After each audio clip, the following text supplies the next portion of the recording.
Billionaire challenges children with a difficult problem. The cleaner's daughter responds and silences the entire room. Paul woke up before his alarm, as always. The digital clock read 5:47 a.m., and outside, the city was still sleeping under a blanket of grey mist. He got out of his king-size bed, his bare feet touching the cold marble floor. The mansion was completely silent, a silence he knew all too well. He walked down the wide staircase leading to the main hall, his footsteps echoing in the emptiness. The walls were decorated with expensive paintings he never really looked at. Everything in there had cost a fortune, but nothing had meaning. It was like living in a museum where he was both the curator and the only exhibit. Loneliness was nothing new. At 53, Paul Harrison had gotten used to it, like one gets used to chronic pain, always present, but bearable. His routine was meticulous. Wake up early, coffee alone, more work, solitary dinner, sleep. On weekends, the routine only changed in its timing. In the immaculate kitchen, Paul prepared his breakfast, always the same routine. Black coffee, 2 slices of toast, orange juice. The housekeeper wouldn't arrive until 8, so it was him and the silence again. He sat at the dining table that could seat 12 people and ate alone, just as he had for the past 15 years. Sometimes he wondered what it would be like to have someone on the other side of the table, a morning chat about the day's plans, maybe a discussion about the newspaper headlines. But he always pushed those thoughts away. There was no room for fantasies in the life he had built. The phone rang, breaking his reverie. It was Marcus, his personal assistant. "Good morning, Mr. Harrison. Confirming your schedule. Board meeting at 9. Lunch with the Japanese investors at 2Ds and—" "Cancel everything," Paul interrupted. "Sir, you heard me. Cancel everything." "Not today." There was a pause on the other end of the line. Marcus had worked for him for 10 years and rarely saw him change plans for no apparent reason. Paul was known for his obsessive punctuality and dedication to his work. "Is something wrong, Mr. Harrison?" Paul looked out the window. Outside, he saw children walking to school with colorful backpacks. They were laughing and talking, full of energy. One of them tripped and the others helped her up, all laughing together. When was the last time he had felt that lightness? When was the last time someone had helped him get up? "No, Marcus, I need a different kind of day." He hung up before the assistant could protest. Paul finished his coffee in silence, watching the movement on the street.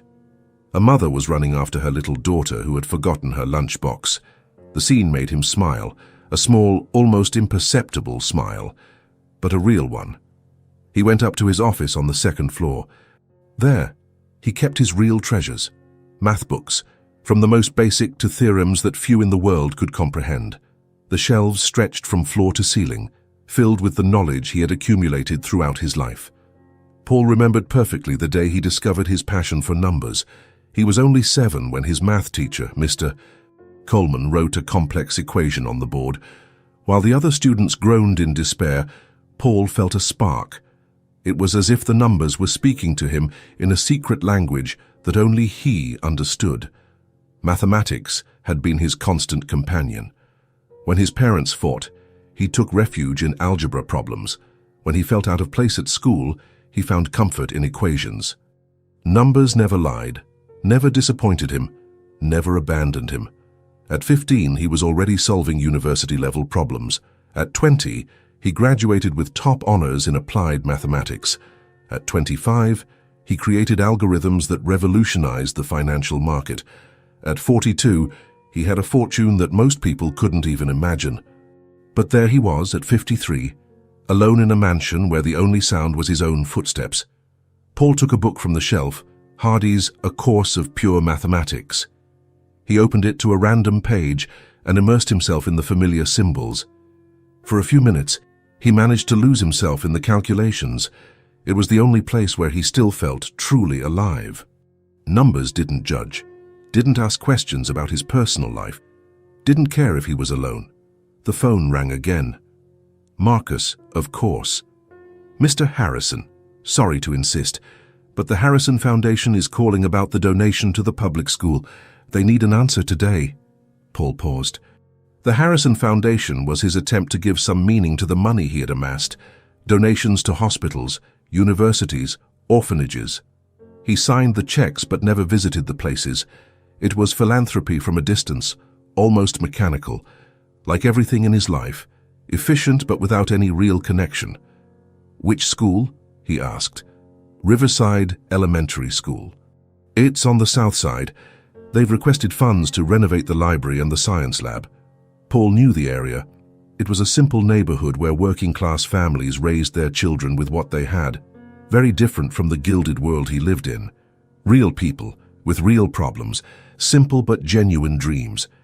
"Marcus, schedule a visit for this afternoon." "A visit, sir. I want to see the school before I decide on the donation." "But you never—" Marcus hesitated. In 10 years of work, he had never seen his boss personally visit a foundation project. "Never is a very definitive word," Paul interrupted. "Schedule it for 2 o'clock. He hung up and looked out the window again. Something inside him was changing, like an equation finally finding its solution. How long had it been since he felt curious about something? How long had it been since he did something impulsive? The rest of the morning passed slowly. Paul tried to work, but the numbers on the computer screen seemed meaningless. He reviewed financial reports, but the words blurred together. He had lunch alone, as always, but this time he barely touched his food. A strange anxiety was growing in his chest. When was the last time he felt anxious about something other than business or investments? At 2 o'clock sharp, his driver dropped him off in front of Riverside Elementary School. The building was old but well-maintained, with brick walls and windows that needed a fresh coat of paint. In the playground, a few children were playing during recess. Their cheerful voices contrasted with the silence of his mansion. Paul watched for a few minutes. The children ran, laughed, shouted. Some fought over a ball, others hugged after a race. It was pure life, unfiltered, uncalculated. When was the last time he had felt that spontaneity? The principal, Mrs. Peterson, a middle-aged woman with graying hair and a warm smile, greeted him at the entrance. "Mr. Harrison, what an honor to have you here. I never imagined you would visit our school in person." "Sometimes you need to see where your money is actually making a difference," Paul replied, surprised by his own sincerity. She led him through the hallways. The walls were covered with children's drawings and school projects. Paul stopped in front of a poster about the solar system. The planets were colored with crayons, and small explanations written in the children's uneven handwriting accompanied each one. "The children did this project on astronomy last month," the principal explained. "They love learning about the universe." Paul read some of the explanations. "Saturn has pretty rings made of ice and rock. Jupiter is giant and has a storm that lasts for hundreds of years. Simple, direct, full of genuine fascination." When was the last time he had felt that kind of wonder about the world? Something else caught his attention. In a corner of the hallway, there was a small display of math problems solved by the students. He moved closer to get a better look. Most were simple addition and subtraction exercises, appropriate for their age. But one paper stood out from the rest. It was a solution to a multiplication problem that seemed far too complex for young children. The handwriting was neat, the steps were all correct, and at the end there was a small drawing of a star. "Who solved this?" Paul asked, pointing to the paper. "Oh, that's Emma," the principal smiled with motherly pride. "A special little girl. She's only 6, but she solves problems that challenge even the older students. She's the daughter of Claire, our cleaner." 6 years old, Paul frowned. "Are you sure she didn't copy it from someone?" "I'm absolutely sure." "Emma solves everything in front of her teacher. It's as if numbers come naturally to her. Sometimes I watch when her mother brings her to school. While Claire works, Emma sits and solves problems she finds in textbooks." Paul felt something familiar stir in his chest. It was the same feeling he'd had at 7, in front of Mr. Coleman's equation. The recognition of a mind that saw numbers differently. "May I meet her?" he asked impulsively. The principal seemed surprised. "Well, she's in her math class right now. If you'd like, we could—" "Yes," Paul said before she could finish. "I'd like that very much." They walked to a classroom at the end of the hall. Through the window in the door, Paul could see about 20 children sitting at small desks. The teacher was writing something on the board.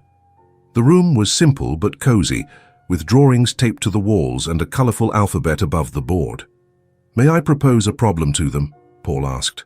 The principal hesitated. "A problem. Nothing that will scare them. I just want to see how they react to numbers." In truth, Paul wanted more than that. He wanted to see if there really was a child who shared his passion for numbers. After a moment of consideration, she nodded. Of course, the children will be thrilled to meet a famous businessman. They entered the classroom. The children turned, curious to see the tall man in the dark suit accompanying the principal. Some whispered to each other. Others sat up straight in their desks. The teacher, Mrs. Martinez, a young woman with a warm smile, asked for everyone's attention. "Children, this is Mr. Harrison. He is thinking about helping our school and would like to meet you all." Paul stood in front of the class, feeling strangely nervous. It had been years since he had spoken to children. In fact, it had been years since he had spoken to anyone about something that truly mattered to him. His eyes scanned the room, looking at the curious faces. Then he saw her in the third row, a little girl with blonde hair and bright eyes that shone with an unusual intelligence. Her clothes were simple but clean, clearly cared for with love by a mother who did the best she could with little. But there was something special in the way she paid attention, as if she were genuinely interested in what he might say. It had to be Emma. "Hello, everyone," he began, trying to sound casual. "Do you like math?" Some children nodded, others made faces. A boy in the front row groaned dramatically, making a few classmates giggle, but Emma just kept watching him with those bright, attentive eyes. "How about we solve a little problem together?" Paul continued. "So it's like a puzzle, but with numbers." He thought for a moment. He wanted something challenging, something that would really test their young minds, something that would show if there truly was a little genius in that room. He turned to the board and wrote in neat handwriting, "At a party, every person shakes hands with every other person exactly once. If there were 21 handshakes in total, how many people were at the party?" Paul stepped back from the board and crossed his arms, a confident smile on his face. It was a complex combination problem, which involved finding the number of people from the number of pairings. Even teenagers would struggle with it. "I doubt anyone knows this one," he said, looking at the class with an air of challenge. Silence filled the room. Paul could almost hear the children's mental gears turning as they tried to process the problem. Some started whispering to each other, others tried counting on their fingers. A boy in the second row timidly raised his hand, then lowered it. A girl with pigtails began drawing people and lines on her paper, trying to visualize the problem. Paul watched with growing interest. The confusion was evident on most faces, but a few children showed signs of really thinking, not just giving up. Then suddenly, a clear and confident voice cut through the silence. "That problem is really easy." All eyes turned to the blonde girl with bright eyes. Emma was sitting up straight at her desk, with an expression that was a mix of confidence and a bit of amusement, as if she had just found a new toy. Paul felt his heart race. "Really easy," he repeated, incredulous. Around the room, some children looked at Emma with a mixture of admiration and resignation. They were clearly already used to her skills. Emma stood up with determined movements and walked to the board. She was small for her age, but carried a determination that impressed Paul. Without hesitating, she took the chalk from his hands and began to write.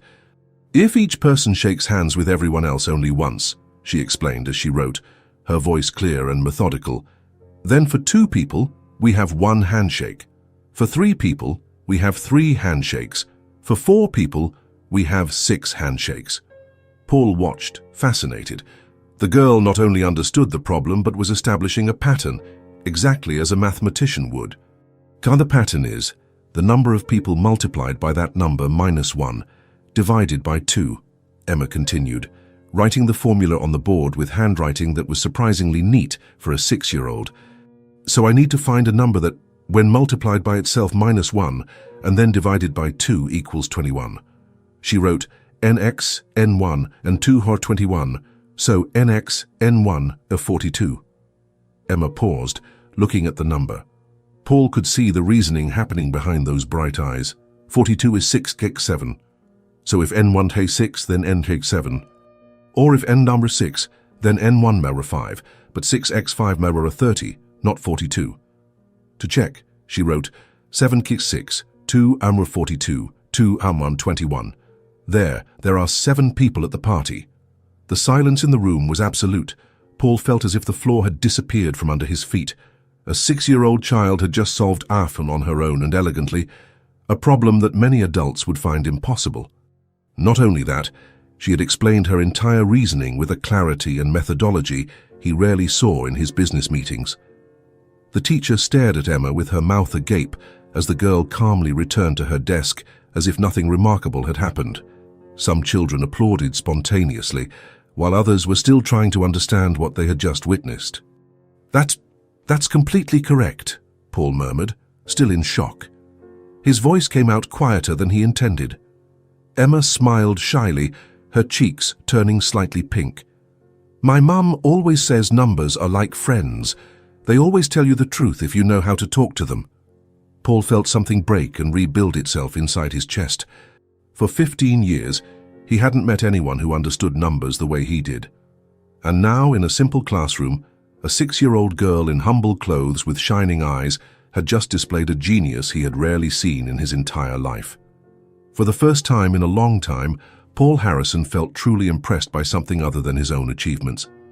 And for the first time in 15 years, he didn't feel alone in the world of numbers. As he watched Emma settle back into her desk, a question echoed in his mind. What else was this extraordinary girl capable of? When the bell rang, signaling the end of class, Paul was still processing what he had just witnessed. The children filed out of the room, chattering about snacks and recess, but Emma remained at her desk, carefully organizing her supplies. Emma, Paul called softly. The girl looked up at him with her bright eyes, curious but not shy. May I talk with you for a minute? The teacher, Mrs. Martinez, nodded that it was all right. I'll be in the teacher's lounge if you need anything, she said before leaving. Paul pulled over a small chair and sat next to Emma, feeling awkward in the child-sized furniture. The girl watched him with genuine interest, without the nervousness most children would show in front of a strange adult. How did you learn to solve problems like that? Paul asked, trying to keep his tone casual. Emma tilted her head, thoughtful. I don't know. Numbers just always made sense to me. When I was little, my mum worked nights cleaning offices. I would stay with her sometimes, and there were calculators and papers with numbers. I used to play by doing sums. And your mum taught you? A little. She knows how to add and subtract and multiply too, but she always said I saw things in numbers that she couldn't see. Emma smiled. Like they had secrets. Paul felt a familiar shiver. That was exactly how he had felt as a child. Want me to show you a trick with numbers? He asked. Emma's eyes lit up. Yes. Paul picked up a piece of paper from the desk. Pick a number from 1 to 9. 7, Emma said without hesitation. Now multiply it by 9. Emma did the math in her head. 63. Add the 2 digits. 6 plus 3, 9. Subtract 5. 4. Paul smiled. Now think of a letter in the alphabet that matches that number. A is 1, B is 2. D, Emma said, excited. Think of a country that starts with that letter. Emma thought for a moment. Denmark. Now think of an animal that starts with the second letter of the country. Iguana. Paul leaned forward, feigning seriousness. But Emma, there are no iguanas in Denmark. The girl laughed out loud, a crystal clear sound that echoed through the empty room. How did you know I was going to think of that? Mathematical magic, Paul said with a conspiratorial smile. Actually, this trick always ends on the number 4, no matter which number you choose at the beginning. Emma frowned, interested. Taete, any number multiplied by 9 always results in digits that add up to 9, or a multiple of 9. When you add the digits and they're more than 9, you add them again until you get 9. So when I subtract 5, it's always 4. Brilliant! Emma clapped her hands. Can I try with another number? Of course. She chose 3 multiplied by 9, added the digits, and followed the whole process, arriving at 4 again. Amazing, she murmured, clearly fascinated. Do you know more tricks like this? Paul found himself smiling genuinely for the first time in months. Many? Want to see another one? Yes, write down the year you were born. Emma wrote 2017 on the paper. Now add the age you're turning this year. 6, she said, writing 2017 plus 6, that's 2023. The result is always the current year, Paul explained. It works for anyone, born in any year. Emma laughed again. It's obvious when you explain it, but it feels like magic before. That's the beauty of math. Sometimes it seems like magic, but there's always logic behind it. My turn, Emma said, determined. Pick a 3-digit number where the first and last digits are different. Paul was surprised. The girl knew tricks too. 5 and 34. Now reverse the digits. 435. Subtract the smaller number from the larger one. Paul did the math. 5 and 34 minus 435, 99. Now reverse that result and add it to the original number. 99 reversed is 99. 99 plus 99, 198. Emma smiled triumphantly. It always gives you 1089, no matter what number you choose. Paul was impressed. How do you know this trick? I found it in a library book. I tested it with lots of numbers until I found out it always gave the same result. She paused. Do you know why it works? Paul had to think for a moment. He hadn't expected a 6-year-old to test him mathematically. It has to do with the structure of the decimal system and the properties of subtraction when you reverse the digits, he answered carefully. It's a pattern that emerges from the fundamental rules of numbers. Exactly. Emma clapped her hands on the desk, excited.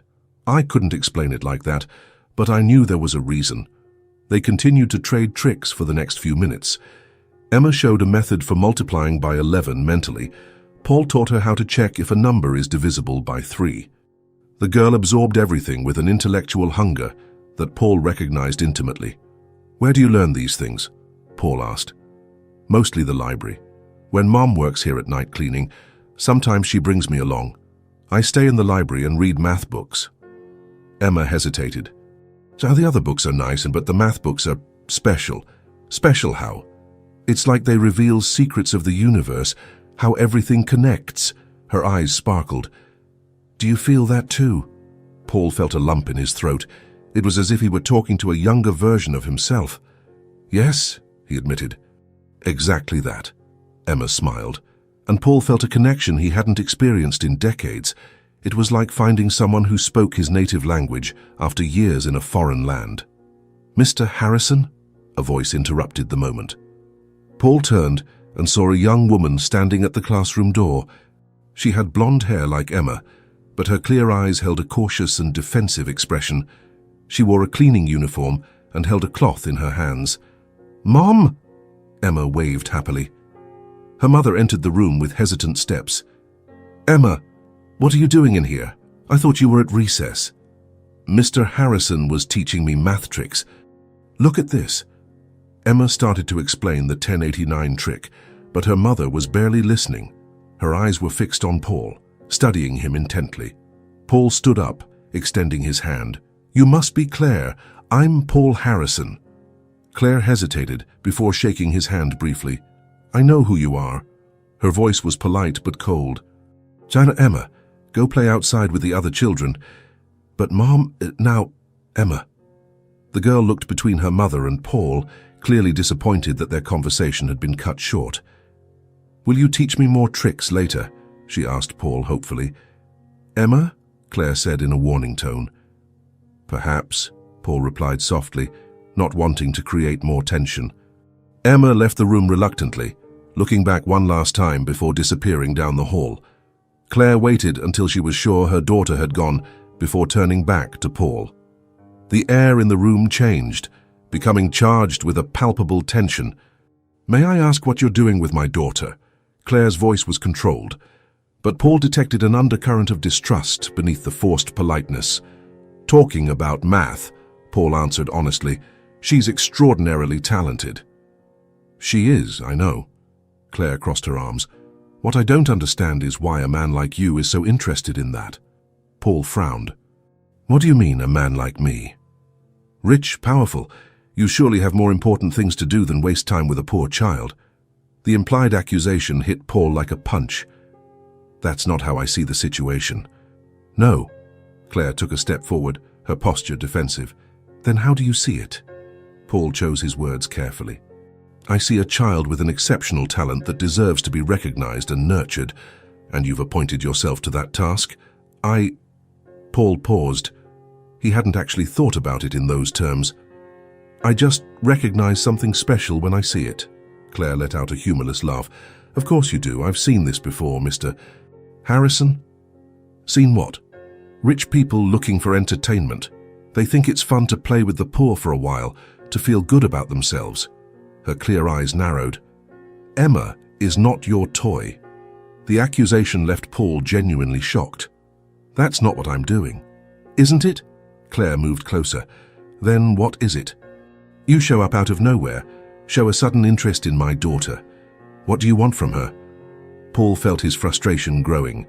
How could he explain something he didn't fully understand himself? I just want, he began, then stopped.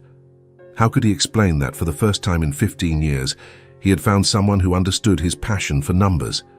That this little child had awakened something in him he thought was dead. I just want to be around someone who sees the beauty in numbers the same way I do, he finally said, his voice softer. Claire studied him for a long moment, searching for any sign of a lie or manipulation. My daughter doesn't need your admiration, she said at last. She needs stability, normalcy. Not a billionaire who might disappear from her life the moment he gets bored. Paul felt the words like barbs. There was a truth in them that bothered him deeply. I don't intend to disappear, he said calmly. You don't? Claire crossed her arms again. And when you get tired of playing mentor, when Emma isn't new enough to keep you interested, what happens then? Paul didn't have an immediate answer. Claire's questions were valid and painful because they touched on his own fears. What if he really did get bored? What if this was just a passing whim? I genuinely admire your daughter's talent, he finally said, keeping his voice serene. I have no ulterior motives. Everyone has ulterior motives, Mr. Harrison. The difference is that some are honest about them. Claire turned to leave but paused at the door. Emma is all I have in this world. She's smart, special, and she has a bright future ahead of her. But that future doesn't depend on you or your approval. She looked him straight in the eye. If you really care about her, leave her alone. With those words, Claire left the room, leaving Paul alone with his troubled thoughts. He remained there for several minutes, processing the conversation. Claire's accusations echoed in his mind. Was he really just a rich man looking for entertainment? Were his intentions as pure as he believed? Paul looked at the board where Emma had solved the problem so elegantly. He remembered the pure joy in her eyes when they traded math tricks. There was something genuine in that connection, something that transcended differences of class or circumstance. But maybe Claire was right. Maybe he had no right to enter their lives, no matter how good his intentions were. Still, as he left the school, Paul couldn't stop thinking about the way Emma saw numbers, as secrets of the universe waiting to be discovered. It was a perspective he had lost amidst success and loneliness, and for the first time in years, someone had managed to remind him why he had fallen in love with mathematics in the first place. 3 weeks passed since their first meeting, and Paul couldn't stop thinking about Emma. Claire's words still echoed in his mind, but there was something about the girl that drew him back to the school like a magnet. The following Monday, he showed up again at Riverside Elementary School. Mr. Harrison. Principal Peterson seemed surprised to see him at the reception desk. We weren't expecting. I'd like to speak with Emma again, if possible, Paul said, trying to sound casual. I brought some problems I thought she might find interesting. The principal hesitated. Well, she's at recess right now, but perhaps I should speak with her mother first. Of course, Paul agreed quickly. I completely understand. 20 minutes later, Claire appeared in the hallway, still wearing rubber gloves. Her eyes met Paul's with the same suspicion as before. You came back, she said simply. I came back, Paul confirmed. I know you have your reservations, but I'd like to propose something. Claire crossed her arms, waiting. Twice a week, 1 hour per session. Math problems appropriate for her age, but that will challenge her mind. Nothing more. Paul paused. You can be present whenever you like. Why? Claire asked. Why is this so important to you? Paul thought about the honest answer. because wasting a talent like hers would be a crime. Claire studied him for a long moment. 1 hour twice a week, and I'll be nearby.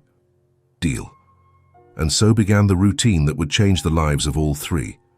On Tuesdays and Thursdays, at 4 in the afternoon, Paul would arrive at the school with a briefcase full of carefully selected problems. Emma would be waiting for him in the library, her bright eyes shining with anticipation. In their first official session, Paul brought visual logic problems. "Look at this," he said, placing a sheet on the table. "It's called a magic square. You need to place the numbers from 1 to 9 in this grid, so that each row, column, and diagonal adds up to 15. Emma tilted her head, studying the problem. "So can I use any number?" "Each number from 1 to 9 only once." "Interesting." Emma picked up a pencil and started to experiment. Paul watched, fascinated, as her mind worked. She tried a few combinations, erased, tried others. There was no frustration, only pure curiosity. 15 minutes later, she held up the paper triumphantly. "I got it." Paul checked the solution. "It was perfect." "How did you figure it out?" he asked. "The middle number has to be 5, Emma explained with conviction, "because it's part of 4 different sums, the middle row, the middle column, and both diagonals. And 5 is the middle number between 1 and 9. Paul smiled. Her logic was flawless. "And then," Emma continued, "I realized the corners have to be numbers that can be combined in many different ways. So I tested a few combinations until it worked." "Brilliant," Paul murmured, genuinely impressed. On the other side of the library, Claire was arranging books on the shelves, but Paul could feel her eyes on them. She didn't interfere, but her watchful presence was constant. In the next session, Paul brought problems with number patterns. "Look at this sequence," he said, writing on the paper. 1, 1, 2, 3, 5, 8, 13. What's the next number? Emma studied the numbers for a few seconds. 21, she said without hesitation. "How did you know?" "Each number is the sum of the 2 before it. 1 plus 1, 2, 1 plus 2, 3, 2 plus 3, 5, 3 plus 5, 8. She continued calculating. 8 plus 13, T21. "That's the Fibonacci sequence," Paul explained. "It appears in nature all the time, in the petals of flowers, in the spirals of snails, even in galaxies." Emma's eyes widened. "Really?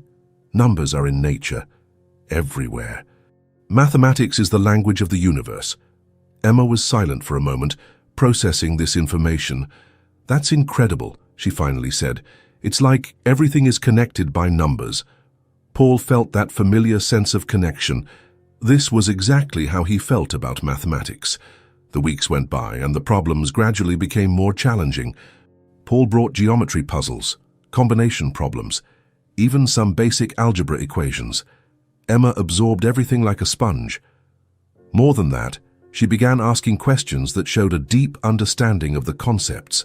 "If Fibonacci numbers appear in nature," she asked one Thursday, "are there other mathematical patterns that also appear?" Paul smiled. "Many. There's the golden ratio, which artists use to create beauty. There are fractals, which are patterns that repeat infinitely. There's the math behind music." "Music has math," Emma interrupted, fascinated. "The frequencies of the notes follow specific mathematical proportions. That's why some chords sound beautiful and others don't." Emma was quiet, clearly processing this information. "Can I learn about that?" "Of course. I'll bring some examples next week." On the other side of the library, Paul noticed Claire stop arranging books. She was listening to the conversation, and for the first time her expression wasn't one of total suspicion. There was something akin to curiosity in her eyes. As the sessions continued, Paul began to notice subtle changes. Emma would arrive at the library a few minutes before him, with paper and pencil already prepared. She started bringing her own questions, problems she invented at home. "Look what I discovered," she said one Tuesday, excited.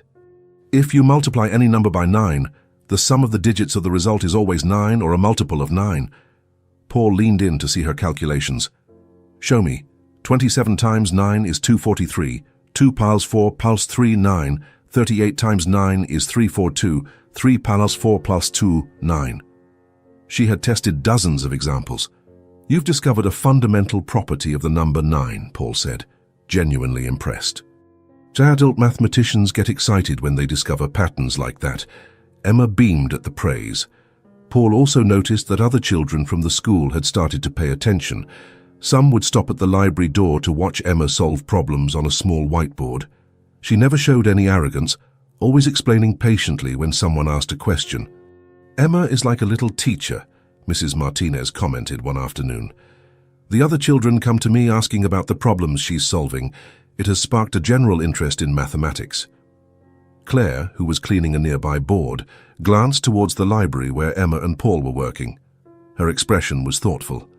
She's always been like that, she murmured, always wanting to understand how things work. Paul noticed the subtle shift in Claire's tone. The direct hostility had diminished, replaced by a cautious but not unfriendly observation. One Thursday, as Paul was packing up his materials, Emma asked a question that caught him by surprise. "Mr. Paul, why do you like math so much?" Paul paused. No one had asked him that in years. "Because numbers never lie," he said finally. "They are consistent, reliable, and there's a beauty in them that most people can't see." Emma nodded, as if she understood perfectly. "It's like they have secrets that only some people can figure out." "Exactly. And you think I can figure out those secrets?" Paul looked at the girl, blonde hair a bit messy, bright eyes full of curiosity, simple but well cared for clothes. In her, he saw a purer version of himself before life had made him cynical and isolated. I think you're already figuring them out," he said softly. Emma smiled, and Paul felt something warm in his chest. It was a feeling he hadn't experienced in a long time, the simple joy of watching someone discover something wonderful. On the other side of the library, Claire watched the interaction. Her expression had definitely changed. The suspicion was still there, but now mixed with something that looked almost like gratitude. As Paul prepared to leave, Emma ran up to him. "Mr. Paul, thank you for teaching me so many cool things." "Thank you for reminding me why math is magic," Paul replied, surprising himself with his own sincerity. As he walked to his car, Paul reflected on the past few weeks. For the first time in years, he was looking forward to Tuesday. For the first time in a long time, he felt like he was doing something that truly mattered. And for the first time since he could remember, he didn't feel completely alone. After 6 weeks of regular sessions, Paul finally gathered the courage to extend the invitation that had been on his mind for days. It was a Thursday, and Emma had just solved a geometry problem that involved calculating the area of irregular shapes. As usual, she had found an elegant solution that impressed even Paul. "Emma," he said as he put away his materials, "how would you and your mom like to have lunch with me on Saturday?" The girl looked up from the paper where she was still doodling triangles. "Really, where?" "I know a quiet place downtown. Nothing too formal." "Can I, Mum?" Emma turned to Claire, who was arranging books on a nearby shelf. Claire paused, a book in her hands, clearly caught off guard. I don't know if that's a good idea. Please." Emma clasped her hands in a plea. "It's been so long since we've gone out for lunch." Paul could see Claire's internal conflict. Caution was battling the desire to make her daughter happy. "It would just be lunch," Paul said softly. "A family restaurant. Nothing fancy." Claire hesitated for a few more seconds before sighing. "All right, but somewhere simple." "Perfect. I know just the place." On Saturday, Paul chose a small Italian restaurant in the neighborhood where Claire and Emma lived. It was nothing luxurious, but it was cozy, with wooden tables and plants in the windows. Emma arrived wearing her best dress, a simple blue fabric model that Claire had carefully mended. Claire wore a white blouse and a black skirt, her clothes clean and well kept, but Paul could see the tension in her shoulders. "This place is cozy," Emma commented, looking around with curiosity. "They make the best lasagna in town," Paul said, trying to create a relaxed atmosphere. For the first few minutes, the conversation revolved around safe topics: school, the weather, the restaurant's plants. Emma chatted excitedly, filling the awkward silences between the adults. When the food arrived, Paul decided it was time to get serious. "Claire, I need to tell you something," he began, carefully cutting his lasagna. "Emma isn't just a smart kid. She's a genuine prodigy. Claire stopped eating, her fork suspended in mid-air. I know she's smart. No, it's more than that. Paul leaned forward. Over the past few weeks, she has solved problems that university students would find challenging. She thinks mathematically in a way I rarely see in adults. Emma blushed slightly but continued eating, increasingly interested in the conversation. What are you trying to say? Claire asked, her voice cautious. Paul chose his words carefully. I'm saying that Emma has an extraordinary potential that needs to be properly nurtured. And you think I'm not doing that? You're doing everything you can with the resources you have, Paul said quickly. But Emma could learn so much more in a school that offered challenges suited to her abilities. Claire put her fork down on the table. I bet her schools cost money we don't have. I know, Paul paused, taking a deep breath. That's why I'd like to propose something. Silence settled over the table. Emma looked between her mother and Paul, clearly sensing the tension but not fully understanding what was happening. So I would like to help Emma get a scholarship to a school that can truly develop her potential, Paul finally said. Claire sat motionless for several seconds. A scholarship? I know some excellent institutions that offer full scholarships to exceptional students.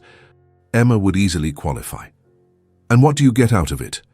The question came out harsher than Claire probably intended. Paul looked at Emma, who had stopped eating and was watching them with attentive eyes. I get the satisfaction of knowing that an extraordinary talent isn't being wasted, he said honestly.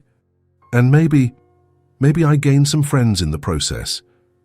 The last part came out more vulnerable than he had intended. Claire caught the sincerity in his voice. Private schools are very different from our public school, Claire said slowly. Emma might not fit in. I can fit in, Mom, Emma interrupted gently. I like learning new things. Claire looked at her daughter, and Paul could see the love and concern in her clear eyes. It's not just about learning, sweetie. It's different kids from different families. But do they all like math like I do? Emma asked with genuine interest. Paul smiled. Some do. And there would be specialized teachers who could teach you things I don't even know. Emma's eyes lit up. Really? Emma, Claire said in a warning tone, let's not get ahead of ourselves. But Mom, it would be amazing. Imagine how many new things I could learn. Paul watched Claire struggle with herself. He could see the protective mother who wanted to keep Emma safe in familiar territory, but he also saw the mother who wanted the best for her daughter. I don't know, Claire murmured. I need to think. Of course, Paul said. There's no rush. But Claire, he paused, choosing his words. Emma has a rare gift. It would be a shame not to give her every possible opportunity to develop it. I know she's special, Claire replied, a defensive note in her voice. You don't need to convince me of that. I'm not trying to convince you of anything. I'm just offering to help. Emma, who had been quiet during the tense exchange, finally spoke. Mum, remember when you told me that numbers were my special friends? Claire nodded. Maybe a new school will have more number friends for me to meet. Paul felt a pang in his chest, hearing the hopeful simplicity in Emma's voice. Claire closed her eyes for a moment, clearly emotional. When she opened them again, there were unshed tears in them. I'll think about it, she finally said. But if this happens, it will be on my terms. Emma is still my responsibility. Absolutely, Paul agreed. You're her mother. Any decision is yours. The rest of the lunch passed more smoothly. Emma went back to chattering, excited about the possibility of new mathematical adventures. Claire remained thoughtful, but not hostile. As they prepared to leave, Emma hugged Paul impulsively. Thank you for lunch, Mr. Paul, and thank you for thinking I'm special. You are special, Emma. Never doubt that. Claire watched the interaction, and Paul could see something shifting in her expression. The suspicion was still there, but now mixed with something that looked like reluctant gratitude. Thank you for the lunch, Claire said formally, as they parted ways. It was my pleasure. As they walked home, Paul could hear Emma chattering excitedly to her mother about all the possibilities a new school could offer. Claire answered patiently, but Paul could tell she was genuinely considering the proposal. For the first time since he met Emma, Paul felt that he might truly be able to make a difference in her life. And maybe, in the process, find a purpose he had lost a long time ago. 2 weeks after the lunch, Claire called Paul. Her voice sounded nervous but determined. "I accept your help with the school for Emma," she said without preamble.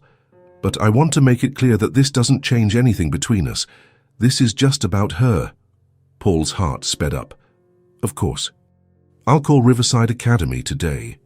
"Riverside Academy," Claire repeated, clearly impressed despite herself. "I've heard of that school. It's where the doctors and lawyers' kids go. It's one of the best private schools in the city. They have a special program for children with exceptional aptitude in math and science. Emma would be a perfect fit there." There was a long pause on the line. "Will Emma really be able to get into a school like that?" "With her talent, I'm absolutely certain." In fact, Paul had already spoken informally with the headmaster of Riverside Academy, Dr. Matthews, about Emma. When he mentioned her skills, a 6-year-old solving combination problems, the man was intrigued and asked to meet her in person. "The admissions test is next Tuesday," Paul continued. "It's a 2-hour assessment, math, logical reasoning, and an interview. They want to see how she thinks, not just what she knows." "Emma will be nervous," Claire murmured, more to herself. "Cassie's never done anything like this before. She'll do great. Numbers are her friends, remember, and Dr. Matthews is a very welcoming person. What if she doesn't like it there? What if it's too different?" Paul could hear the growing anxiety in Claire's voice. "Then we'll try something else. But Claire, I think Emma is going to love it. It's a place where she can really fly." On the day of the test, Paul met Claire and Emma at the entrance of Riverside Academy. The building was imposing, light-colored stone, perfectly manicured gardens, uniformed children walking across the grounds with their designer backpacks. Emma looked at everything with wide eyes but showed no intimidation. On the contrary, there was a bright curiosity on her face, and as if she were absorbing every detail. "It's big," she commented, looking at the towers of the main building. "It must have a lot of classrooms. And science labs, a library with thousands of books. Even a planetarium," Paul explained, pointing to a circular structure at the back of the campus. "A planetarium," Emma turned to him, excited, "where you can see the stars even during the day." "Exactly. They project constellations onto the ceiling and teach you about astronomy." "Wow! Mom, did you hear that? A planetarium." Claire remained silent, watching the other parents and children arriving for tests. Paul could feel her tension growing with each minute. "She's going to be fine," he murmured to Claire. "It's all so different," Claire replied softly, watching a family get out of an expensive car. "Look at those kids. Look at how they dress, how they talk. Emma is going to feel out of place." Paul followed her gaze. It was true there was a noticeable difference.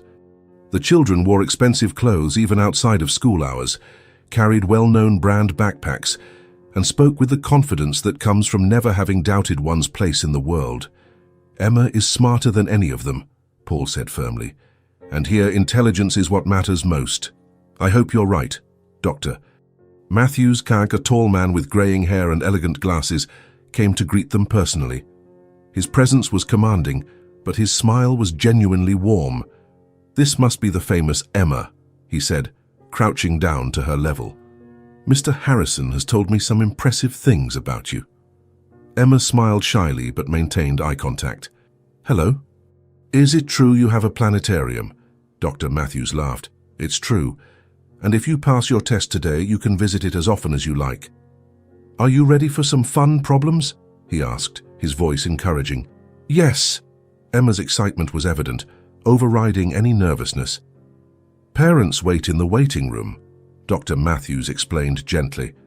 "Emma, come with me. Let's have some fun with numbers." The waiting room was elegant and comfortable, with leather armchairs and educational magazines on the tables. Other parents waited calmly, chatting in low tones about schools and opportunities. While they waited, Claire paced back and forth, clearly agitated. Paul tried to reassure her. "She's going to pass, Claire. I'm sure of it. What if she doesn't? What if they think she's not good enough? What if they find out that you don't have what? Money, status, everything these other families have." Paul stood up and gently took Claire's arm. "Emma has something money can't buy. a genuine talent. That's what they're looking for. Are you sure? Absolutely. 2 hours later, Emma emerged from the testing room with Dr. Matthews, both of them smiling and talking animatedly about fractals. "How did it go, sweetie?" Claire asked anxiously, rushing to her daughter. "It was amazing, Mum. They gave me geometry problems with shapes I've never seen before, and puzzles with huge prime numbers, and they even asked me how I think when I solve problems." Emma spoke quickly, her cheeks flushed with excitement. "And what did you tell them?" "I said that numbers talk to me, that they show me patterns and connections that other people don't see." Dr. Matthews smiled. "A very wise answer for such a young girl." He addressed the adults. "May I speak with you in private?" In his office, decorated with diplomas and educational awards, he got straight to the point. "Emma is extraordinary. In 20 years of working with gifted children, I have rarely seen such a young mind with such a deep and intuitive understanding of mathematics." Claire held her breath. She not only solves complex problems, she understands them on a fundamental level. She sees connections that much older students fail to see. "So," Claire began hesitantly, "we would be delighted to offer her a full scholarship for the upcoming semester." "A full scholarship?" Claire repeated, in disbelief. "Tuition, books, uniforms, meals, extracurricular activities, all covered, and full access to our advanced math and science program." Claire turned to Paul, tears starting to form in her eyes. "You did it. Emma did it," Paul corrected gently. "The talent is all hers. I just helped open the door." In the following days, Claire oscillated between excitement and growing worry. What if the other kids are cruel to her? What if they don't accept a girl from a simple family? What if she feels different and inferior? Paul understood Claire's fears perfectly. He himself had faced prejudice for his humble origins when he was young. He knew how it could scar a child. "Emma is strong," he said during a phone call, "and smart. She will find her place." But Paul, these children grew up with privileges Emma can't even imagine. Vacations abroad, private tutors, parents with university degrees. How is she going to fit in? The same way I fit in when I was young, by proving my worth through talent and determination. "I want to try, Mom," Emma said determinedly, when Claire expressed her concerns for the 10th time. "I want to meet these new numbers and problems Dr. Matthews talked about, but sweetie, it will be very different from our school. The kids there are different." "Different how?" Claire hesitated, not wanting to plant insecurities in her daughter. "Just different. But do they like math like I do?" "Some of them, yes." "Then we have something in common." Emma smiled with the simple logic that only children possess. "I know. It will be an adventure, won't it? Like when you taught me that numbers were friends, now I'm going to meet new friends." Emma's confident simplicity touched even Claire, who always worried too much. "If you're sure." "I am. Please, Mom." "I really want to try," Claire sighed, looking at her daughter, blonde hair shining in the afternoon light, bright eyes full of hope and determination. "Then let's try." Paul smiled when Claire called to share the final decision. "And I promise I'll be by your side every step of the way. You don't have to. I want to be. You two have become important to me." A week before school started, Paul stopped by Claire and Emma's house for a visit. It was a small apartment on the second floor of an old building, but it was impeccably clean and organized, simple but well-kept furniture, plants in the window, and an overall feeling of a loving home despite limited resources.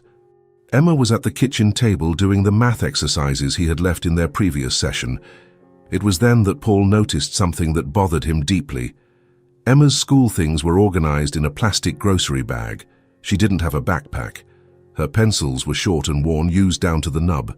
Her ruler was cracked, held together with tape. Her pencil case was a candy tin she had decorated by hand. "Emma, can I see your school supplies?" he asked casually, trying to keep his voice neutral. "Sure." She brought the bag over with evident pride. "Mommy helped me organize everything just right." Paul examined the contents, his heart aching. There was love and care in every item, but also a poverty that couldn't be disguised. Paul looked at Claire, who had noticed his expression and immediately became defensive. "It's what we have," Claire said sharply. "It works perfectly fine." Paul pictured Emma arriving at Riverside Academy with that plastic bag, while the other children carried brand-name backpacks. The image hit him like a punch to the gut. "Claire, can I speak with you in private?" In the narrow hallway of the apartment, Paul chose his words carefully. "Emma is going to need some specific supplies for the new school, an official supply list, a regulated uniform." "I know," Claire interrupted, her voice defensive. "I've read the whole list. I'll get it bit by bit." "How you don't need to worry." "It's not worry, it's—" Paul paused, searching for the right words. "It's that I want her to feel confident from the very first day." Claire studied him suspiciously. "What exactly are you suggesting?" "Let me buy what she needs. The uniform, backpack, supplies. Everything on the school's list." "No," Claire said immediately, her voice louder than she intended. "Accepting the scholarship is already too much. I'm not going to accept more charity." "It's not charity. It's an investment in her future." "To me, it's the same thing." Paul took a deep breath, trying to find a way to make Claire understand. "Claire, remember when Emma said numbers are her special friends? Imagine if she showed up at the new school and felt different, out of place, from the very first minute. It could affect her confidence, her ability to make friends and learn." Claire fell silent, clearly struggling with herself. "She deserves to start on equal footing with the other children," Paul continued gently. "At least in appearance. Later, when she proves her worth on her own merits, nothing else will matter. And after that, when they find out we live in this small apartment, that I'm a cleaner, that we don't have a car, by then she will have already earned her place on her own merits. And believe me, at a school like Riverside Academy, intelligence and character are worth much more than money." Claire remained silent for a long moment, staring at the floor. "I'll pay you back," she finally said, her voice almost a whisper. "It might take years, but I'll pay it all back. If that makes you feel better, fine." "But Claire," Paul hesitated, "this isn't about payment. It's about giving Emma the best possible chance to shine." The next day, Paul took Claire and Emma to a large school supply store downtown. Emma had never been in such a big store and was dazzled by the endless variety of options. "Can I pick any backpack?" she asked, incredulous, looking at the colorful rows. "Anyone you want." Emma walked slowly through the aisles, gently touching the different options. She finally chose a navy blue backpack with pink accents, elegant but not flashy, practical but pretty. Paul noticed that Claire silently approved of her daughter's sensible choice. Next were the uniforms at the official Riverside Academy store. Emma tried on the navy and white plaid skirt, the long-sleeved white blouse, the navy blazer with the school crest and the striped tie. "I look like a real student," she said, twirling in front of the full-length mirror. Claire was visibly moved seeing her daughter. "You look beautiful, sweetie, like a little university student." Paul bought 3 complete sets, regulation socks, black leather shoes, and a wool jacket for cold days. He also filled a complete list of supplies: new pencils, colored pens, notebooks with the proper covers, a ruler, set squares, a compass, and a scientific calculator. "This is a lot," Claire murmured, clearly touched but trying to maintain her composure. "Emma has never had so many new things at once." "It's the basics," Paul replied. "Every child should have access to these tools." On the first morning of school, Paul insisted on accompanying them to the school. Emma was absolutely radiant in her new uniform, blue backpack on her shoulders, walking with a confidence Paul had never seen before. She didn't seem the least bit intimidated by the grandeur of Riverside Academy or the other elegantly dressed children. "I'm ready to meet my new number friends," she declared as she got out of the car. Other children were walking towards the main building, talking and laughing, but Emma didn't feel different or out of place. With her impeccable uniform and proper backpack, she blended in naturally with the group. "Have a great first day," Paul said, crouching to her level. "I will. I'm going to learn so many new things." Emma waved cheerfully and confidently joined a group of children her age who were entering the building. Claire and Paul watched her disappear among the other students, indistinguishable from the group. She looks like she's always belonged here," Claire murmured, her voice thick with emotion. Paul looked at Claire and saw silent tears streaming down her face. You did this, she said softly, turning to face him. You made her feel equal to the other children. You gave her the confidence she needed. I didn't do anything any father wouldn't do. Claire studied him for a long moment. You're not her father. No, Paul agreed softly. But I care about her. And about you. For the first time since they had met, Claire didn't retreat from the vulnerability Paul showed. Instead, she took a step toward him. I was completely wrong about you, she said finally, her voice trembling. I thought you were just a rich man looking for entertainment or wanting to feel better about himself. But you really care about Emma. I care very much. Why? The question came out as a vulnerable whisper. Why do you care so much about a girl you barely know? About a family that isn't yours? Paul thought carefully for the most honest answer he could give. Because when I look at Emma, I see something pure and extraordinary in a world that is often cruel and mediocre. And because, he hesitated, because it's been a long time since I felt like I was doing something that really matters. You two have brought meaning back into my life. Claire wiped away the tears that continued to fall. Thank you for everything, for believing in her, for helping her, for giving us a chance to dream bigger. Thank you for trusting me, Paul replied. Thank you for letting me be a part of your lives. They stood there for a few more minutes, watching the school entrance where Emma had disappeared with such confidence, both knowing that something fundamental and irreversible had changed between them. For the first time, Claire saw Paul not as a rich and potentially dangerous stranger, but as someone who genuinely loved her daughter. And Paul felt that perhaps, finally, he had found a family worth fighting for. 3 weeks had passed since Emma's first day at Riverside Academy, and Paul could hardly believe the transformation he saw in the girl. Mr. Paul, you have to see what I learned today. Emma ran to him in the school courtyard, her bright eyes shining with excitement. She clutched a notebook to her chest as if it were a treasure. What is it this time? Paul asked, smiling at her enthusiasm. Quadratic equations. The teacher said they usually only teach this in middle school, but she showed me because I asked about patterns in number sequences. Paul flipped through Emma's notebook, impressed by the neat handwriting and elegant solutions. And you understood it all. Of course, it's like solving a mystery. You have clues, and you have to figure out which number is hiding behind the unknown. Emma pointed to one of the equations. Look, this one has 2 possible answers. The teacher said that always happens with quadratics. Mrs. Chen told me you asked questions she's never heard from an elementary school student, Paul commented. Emma blushed slightly. She's really nice. She said I can stay after class to learn extra things. This was exactly what Paul had hoped for. Emma hadn't just adapted to Riverside Academy.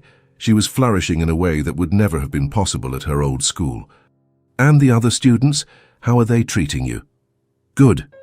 At first, some were surprised when I solved problems they found hard, but now they sometimes ask for my help. Emma paused. And there's Marcus. He loves math too. We talk about prime numbers during recess. Paul smiled. Emma's ability to make friends was as natural as her talent for math. When Claire appeared to pick Emma up, Paul immediately noticed the difference in her posture. She no longer showed that defensive tension from before. How was your day, sweetie? Claire asked, kissing her daughter's forehead. Amazing. I learned about quadratic equations and Mr. Paul is going to teach me more things tomorrow. Claire looked at Paul, and he saw something new in her eyes, no longer suspicion, but a respectful caution. If it's not too much trouble, Claire said hesitantly. It's never a bother, Paul replied sincerely. Emma teaches me as much as I teach her. In the study session the next day, Paul brought advanced geometry problems. Emma leaned over them with the intense concentration he knew so well. This triangle has special properties, she murmured, drawing lines on the paper. And the angles are 30, 60, and 90 degrees. How do you know? Because if I fold it like this, she folded the paper carefully, I can see it's half of an equilateral triangle. Paul was fascinated by her visual approach. Emma didn't just calculate, she visualized concepts intuitively. At school, we're studying the Pythagorean theorem, Emma continued. But I wanted to understand why it works, not just how to use it. Paul picked up some colored blocks from the table. Let's build it. For an hour, they built squares with the blocks, physically demonstrating how the squares of the two legs added up to the square of the hypotenuse. Emma absorbed every demonstration with a thirst for knowledge. It's beautiful, she said finally. How math explains shapes we see in the real world. On the other side of the library, Claire was arranging books more slowly than usual, clearly paying attention to the conversation. Paul noticed she was no longer just watching. She was genuinely interested. Mrs. Claire, Emma called. Come see how the theorem works. Claire approached hesitantly. Emma explained the demonstration with the enthusiasm of someone who had just discovered a treasure. I get it, Claire said, smiling genuinely. You've always been good at explaining complicated things in a simple way. Paul watched the interaction between mother and daughter, feeling something warm in his chest. It was like watching a small miracle, a family growing in knowledge and confidence.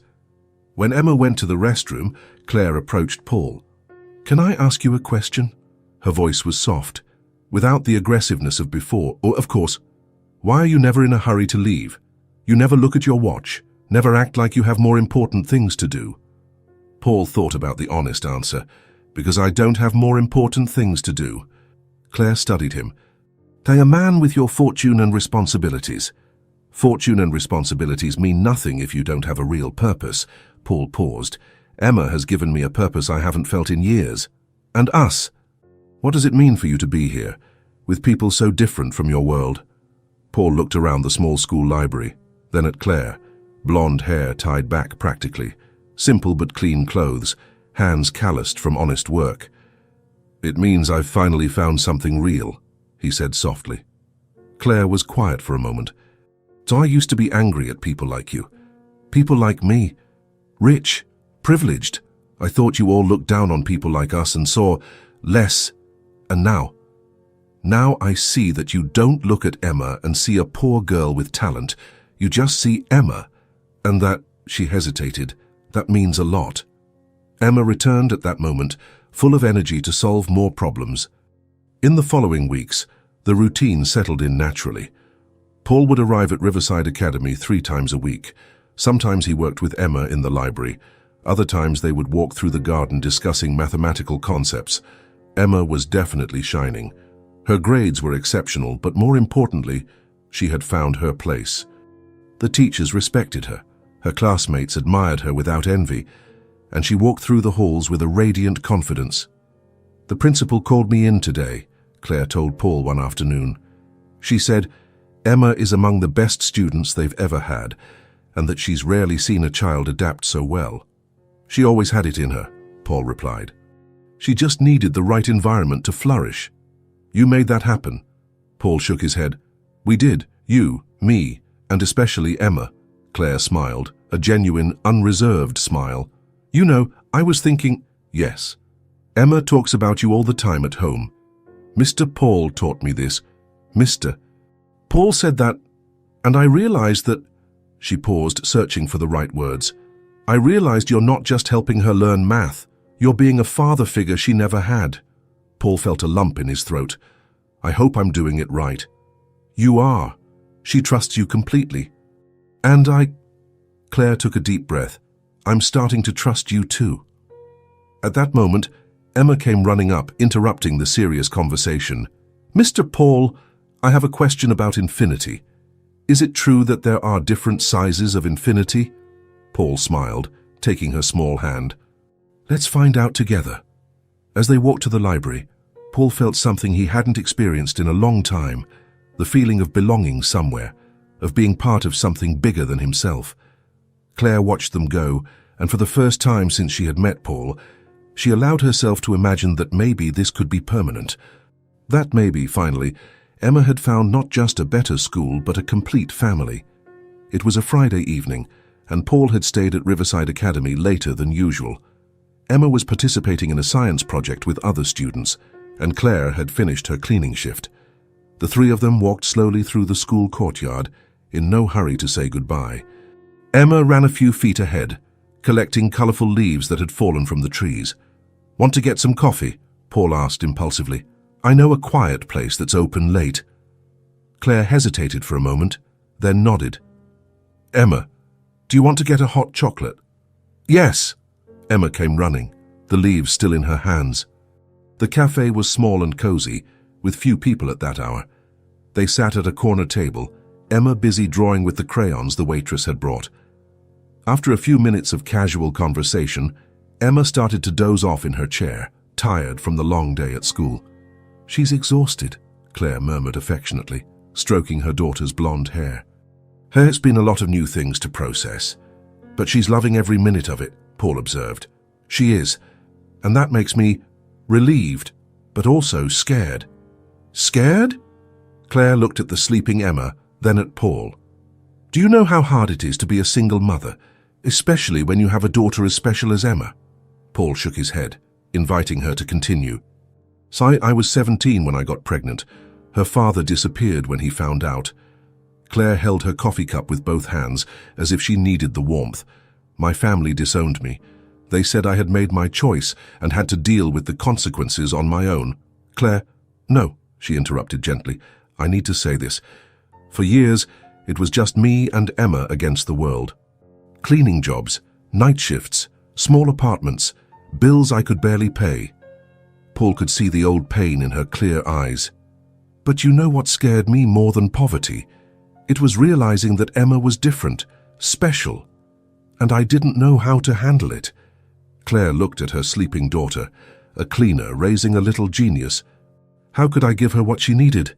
"You gave her love," Paul said softly, "which is the most important thing. Love doesn't pay for private school. Love doesn't put advanced math books in her hands." A tear rolled down Claire's face.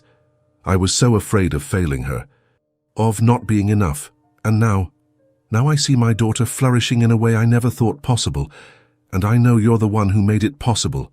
Claire wiped her eyes. "So thank you for seeing in her what I always saw, but didn't know how to nurture." Paul was silent for a long moment, watching Emma sleep peacefully. When he finally spoke, his voice was lower than usual. "Claire, can I tell you something I've never told anyone?" She nodded, sensing the seriousness in his tone. Paul took a deep breath, as if preparing to dive into deep waters. "I was married once." Claire was surprised. "You never mentioned." "Sarah was. She was everything to me. We met in college. She was also a mathematician, but different from me. Where I saw numbers, she saw beauty. Where I saw problems, she saw possibilities."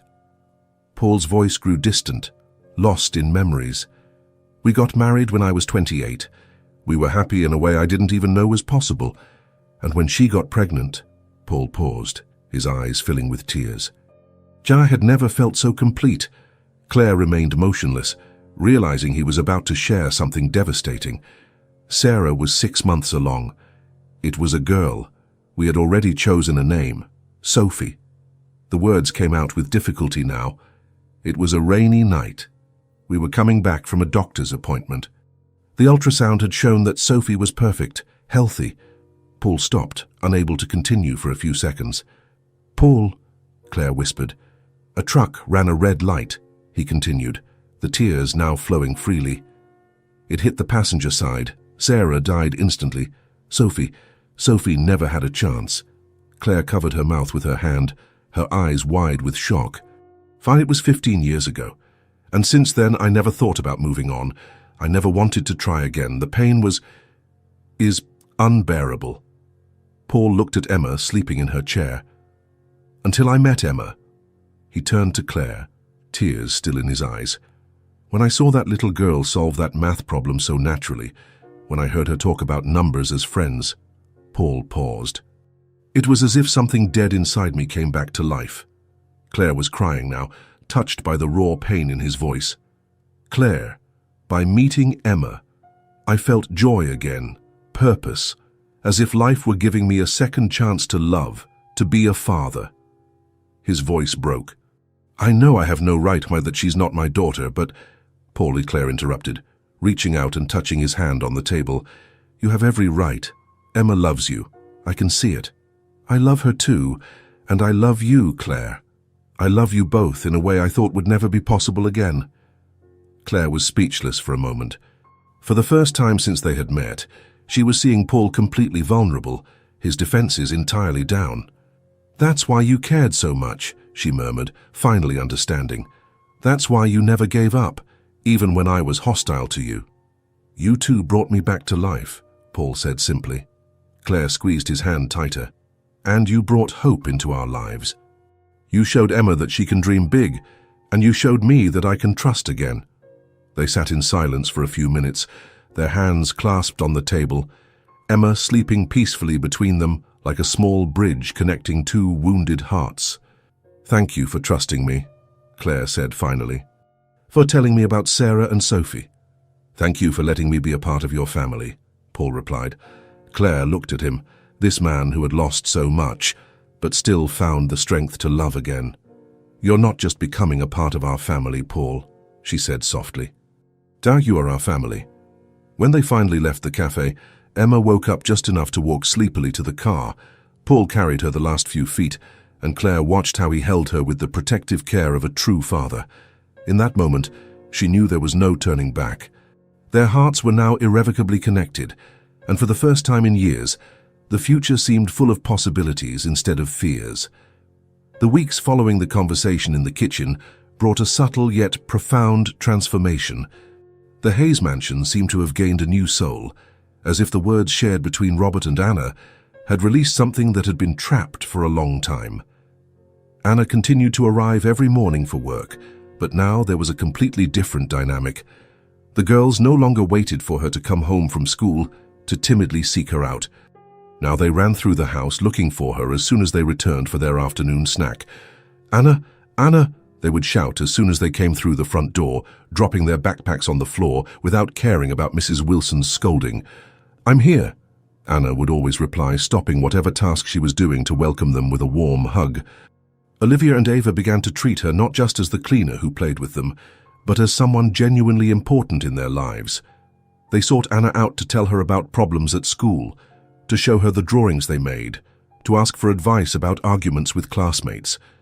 "Anna, can you help me with my math homework?" Ava would ask, sitting beside her while Anna folded laundry. "Of course, sweetie. Let's see what's giving you trouble." And so, between one chore and another, Anna became a teacher, a confidant, a friend. She helped with homework, listened to childish secrets, and soothed the small frustrations of everyday life. Robert watched all of this from a distance at first, coming home earlier as he had promised, but still hesitant about his role in this new dynamic. He saw how his daughters flourished in Anna's presence, how they laughed louder, spoke more excitedly, and ran through the house with an energy he hadn't seen in years. "Daddy, come see what Anna taught us," Olivia would call whenever he arrived, and Robert would come, sit on the living room floor, and watch the impromptu performances the girls prepared. Sometimes it was a song Anna had taught them, other times a new game, or simply a story they had made up together.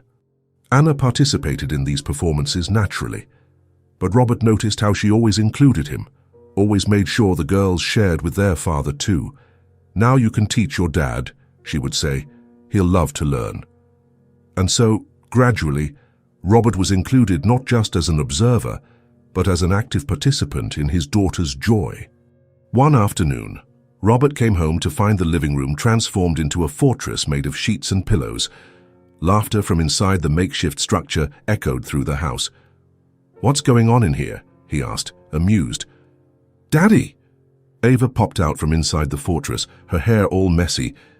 "Anna taught us how to make a secret house. It's our hideout," explained Olivia, emerging as well. "Come see." Robert crouched down and entered the fortress. Inside, Anna was sitting cross-legged, surrounded by dolls and books, with a flashlight creating a magical atmosphere.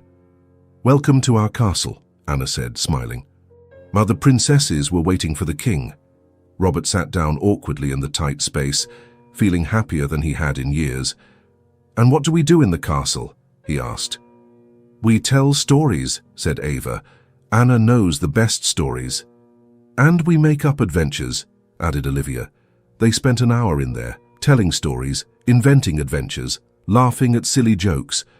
Robert watched Anna in that improvised setting and saw something that moved him deeply. She wasn't just playing with the girls. She was creating memories, She was giving Olivia and Ava something they would carry with them forever. When they finally emerged from the fortress, the girls ran off to take their baths, leaving Robert and Anna alone to put away the sheets. "Thank you," Robert said, folding a cushion. "For what?" "For this," he gestured to the room, still messy from their play. "For making my house feel like a home again." Anna stopped folding the sheet and looked at him. "They just needed someone to join in their fantasies," she said. "Children live in a world of imagination. We just needed to step into that world." "You make it seem so natural." "It is natural," Anna smiled. "When you love a child, entering their world is instinctive." The word love hung in the air between them. Robert looked at Anna and realized he no longer saw her as he had on the first day. She was no longer just the efficient cleaner his daughters liked. She was Anna, the woman who had brought light back into his home, who had given his daughters their childhood back, who had taught him how to be a father again. In the days that followed, Robert began to notice small details about Anna that had previously gone unnoticed. The way she hummed while she worked, always cheerful melodies that filled the house with music. How she knew each of the girls' preferences. She knew Olivia liked drawings of flowers, that Ava preferred adventure stories. He noticed how Anna arranged the toys not just to tidy up, but in a way that the girls could easily find them to play. How she left little loving notes in their lunchboxes, or how she drew smiley faces on the bathroom mirrors with a wet finger. Anna wasn't just working at the Hayes house, she was building a home. Mr. Hayes, Mrs. Wilson approached him one morning. "May I have a word with you?" "Of course, Mrs. Wilson." "It's about Anna," she said, with her usual seriousness. "I've worked in this house for many years, and I've never seen the girls so happy. And you too, if I may say so." Robert was surprised by the housekeeper's observation, as she rarely made personal comments. "Anna really is special," he agreed. "It's more than that," Mrs. Wilson said. "She brought life back to this house, and to this family."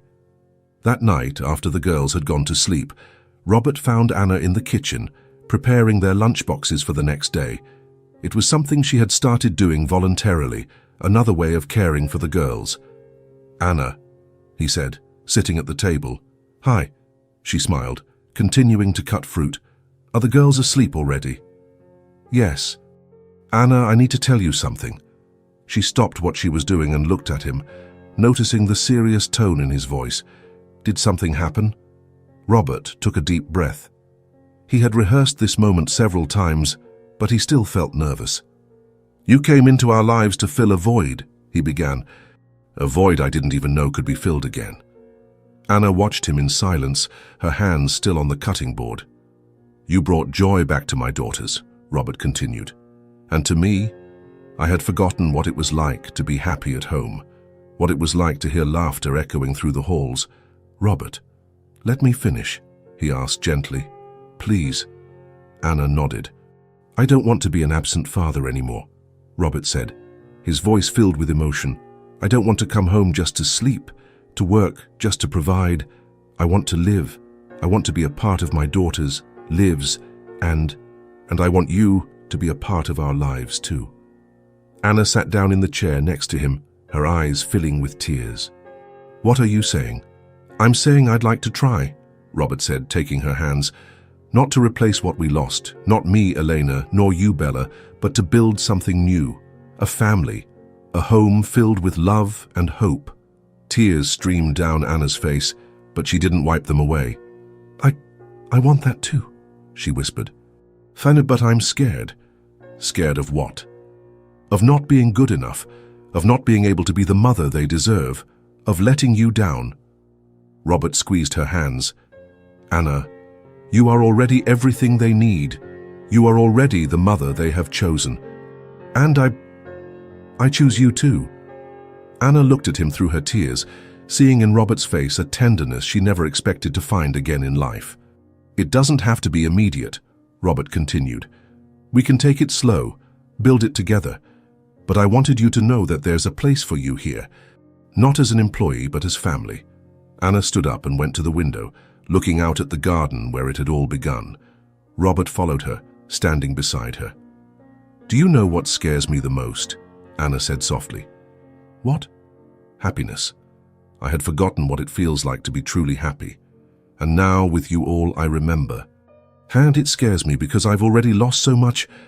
Robert wrapped Anna in his arms, the first real hug they had shared. I'm scared too, he admitted. But I think fear is normal when you're ready to love again. Anna pulled back slightly to look into his eyes. Are you sure? I'm sure I want to try. I'm sure you brought life back to us. And I'm sure that, together, we can create something beautiful. Anna smiled through her tears. Then, yes, she said. Yes, I accept. I'll walk beside you. I'll build a family with you. Robert smiled and gently kissed her forehead. Thank you, he whispered. Why? For teaching us how to be happy again. That night, when Anna left the Hayes mansion, it was no longer as an employee. It was as someone who had found her place in the world again. And Robert, for the first time since Elena died, fell asleep thinking about the future with hope. Upstairs, Olivia and Ava slept soundly, dreaming of playing in the garden, of hummed songs, and of the feeling that their family was finally complete again. The house, which for so long had been just a beautiful, empty structure, had become a home again. A home built not on trying to forget the past, but on the courage to honor it while building something new and full of possibilities. If this story touched your heart, subscribe to the channel and turn on notifications so you don't miss the next ones. Leave a like because it helps this story get recommended to more people. See you in the next story.